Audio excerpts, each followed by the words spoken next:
Welcome to A Guide to Every Deck in EDH. Today we're looking at the new commanders from Modern Horizons 3, in this case Eladamri Korvecdal. Eladamri is a 3-mana green 3/3 elf warrior who has 3 abilities. The first, you may look at the top card of your library anytime. Then you may cast creature spells from the top of your library. And finally, and the most important ability, green tap 2 untapped creatures you control. Reveal the card from your hand or the top card of your library. If you reveal a creature card this way, put it onto the battlefield. Activate only during your turn. So using Eladamri, we're going to try to get him into play as fast as possible using cheap mana ramp, and then cheat out really big bombs that we can use to win the game. So first things first is our ramp cards. So all the usual suspects that you would expect, all the mana elves, cards like Carpet of Flowers, Wild Growth, Utopia Sprawl, obviously Soul Ring and Mana Crypt, everything you would usually expect with the addendum of Gilded Goose, because the big thing we want to do is make sure that we play a turn 1 ramp source, and then try to get Eladamri on turn 2, and then turn 3, activate Eladamri, putting a huge bomb into play, so it doesn't matter if Gilded Goose can't produce mana after the first turn, because it can still stick around as a body that Eladamri can tap.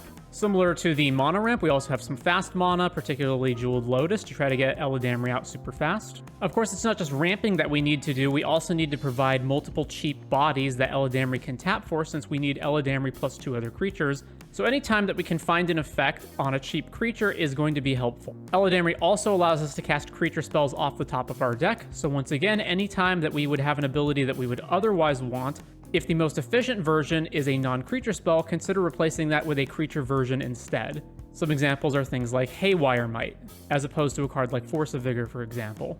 Finally, after all that, assuming you're successful, that leaves the big bomb creatures that we're going to try to win the game with. So just to go through some of those, and I will admit that this isn't a complete exhaustive list of all of the potential creatures that you could use to win the game, and of course, if you want a creature that you maybe find more fun, it is not necessarily all about winning, you could add that as well, but these are the collection of creatures that I found that I think are the best options for Eladamri cheating into play.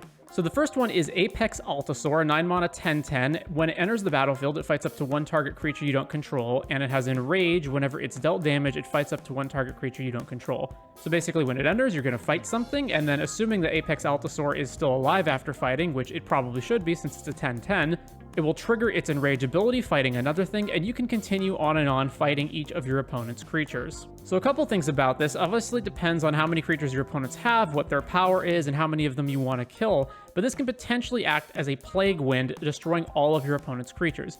You also don't have to fight all of them if you want the Apex Altasaur to live, because it's up to 1 creature that it fights, so you can keep Apex Altasaur around and fight as many things as you want. Bane of Progress is a 6 mana 2/2 that destroys all artifacts and enchantments when it enters. Our deck is particularly centered around creature ramp, and although we do have some artifact ramp and some other artifacts that we may use and enchantments that we may use, this primarily is going to affect our opponents more than it affects us. Blightsteel Colossus, which while obviously it has some benefits, also has some drawbacks. Indestructible doesn't actually make it immune to removal, since it can get hit by plenty of exile effects, tuck effects, etc. It doesn't have haste, and it doesn't really have any immediate value that it gets on the board. But with that said, it is a card that will one-shot anybody that it attacks. Craterhoof Behemoth does have an immediate ability, although do keep in mind that Eladamri has to tap and also has to tap 2 other creatures, so you're going to be down 3 bodies when you actually go to attack. Ghalta, which on its own is just a 12/12 trample, which is not especially impressive in the context of EDH, but this does make it so that if you have multiple large threats in your hand, you can cheat Ghalta out and then cheat all the rest in using Ghalta's ability.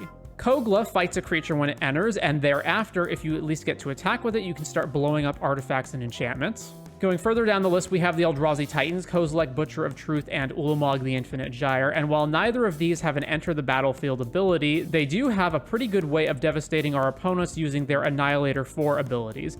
Also, it should be mentioned that this deck has to be able to function without Eladamri, so there may be times when we generate a lot of mana, and then we can just cast Kozilek or Ulamog anyway. Nyxbloom Ancient, which triples our mana production, and although, again, it itself is only a 5/5 trampler, it does make us get way ahead on mana ahead of our opponents, which can then be used on the other big bombs in the deck. Regal Force, which if we cheat out is going to draw us a minimum of 4 cards from Regal Force, Eladamri, and the 2 creatures that Eladamri tapped, assuming they're both green, and if we have more creatures than that, we can draw more cards. Similarly, Sandstone Oracle is a card that can potentially draw us a whole bunch of cards.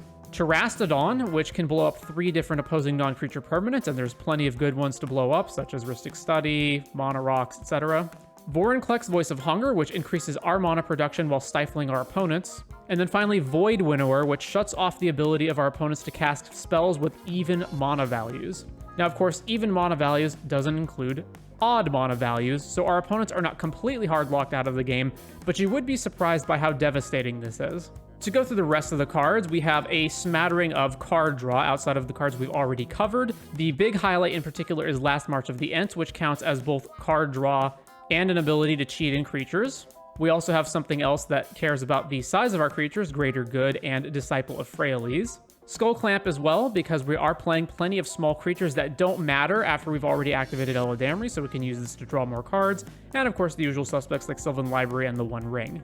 In our combo section, we do have Devoted Druid plus Luxior to generate infinite mana. We also have some combos that we can employ using Umbral Mantle and Staff of Domination to generate infinite mana with cards like Priest of Titania or other cards as long as we have enough mana production. And it should be noted that anything that can untap Eladamri can potentially let us untap Eladamri multiple times, which is also going to include Quirion Ranger and Wirewood Symbiote. We preferably want haste, both for Eladamri himself, in the case that we are able to cast and activate him in the same turn, but also some of our creatures like our big old Eldrazi Titans, we want to give haste as well. So we have access to cards like Concordant Crossroads, Hall of the Bandit Lord, Instill Energy, and Lightning Greaves. In our land section, we have the usual suspects that we would expect in a mono green deck, including all of our Bolt lands, Blast Zone, Boseiju, Gaia's Cradle, and Wirewood Lodge being in here in order to untap Eladamri. For protection, it's obviously very important that Eladamri not get countered or killed, so in order to protect him from those things, we've got Allosaurus Shepherd, Cavern of Souls, Defense Grid, Delighted Halfling, Legolas's Quick Reflexes, Greaves, Sylvan Safekeeper, Veil of Summer, and Xantage Swarm. In the removal section, apart from the cards we've already covered, we have access to Archdruid's Charm, which can be a card that does multiple different things. It can get rid of artifacts and enchantments. It could also tutor the creatures that we need to get, because we always want to be able to tutor in a big threat. It can also go grab important lands like Gaia's Cradle and Nykthos.